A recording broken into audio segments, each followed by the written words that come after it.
రాజకీయం ఉంది. వాళ్ళ వారసత్వమే శవ రాజకీయం. ఎవరైనా మంచి పని చేసి నాకు ఓటేమని అడుగుతారు. కొంతమంది మనుషులు చంపేసి దండేసి ఎదుటి వాళ్ళ పైన పెట్టి ఓటు అడిగే దుర్మార్గుడు ఈ జగన్మోహన్ రెడ్డి.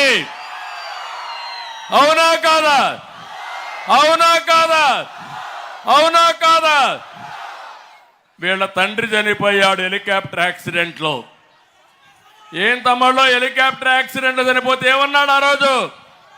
మా తండ్రిని చంపేశారన్నాడా లేదా? రిలయన్స్ అధినేత చంపాడు అన్నాడా లేదా? వాళ్ళ షాపుల మీద దాడి చేశాడా లేదా? మళ్ళీ అదే రిలయన్స్ అధినేతకు ఒక ఎంపీ సీట్ ఇచ్చాడా లేదా తమ్ముళ్ళు అని అడుగుతున్నా. ఇచ్చాడా లేదా? ఇచ్చుండే చేతులు తప్పట్లు కూడా చెప్పండి. ఇచ్చాడని ఆమోదయోగ్యంగా 2014లో తండ్రి లేని బిడ్డ ఓటేమని అడిగాడా లేదా? అడిగాడా లేదా? మీరప్పుడు నమ్మల. రాష్ట్రం విడిపోయింది, నీకు అనుభవం లేదు. చంద్రబాబు నాయుడు అయితేనే హైదరాబాద్ని అభివృద్ధి చేశాడు.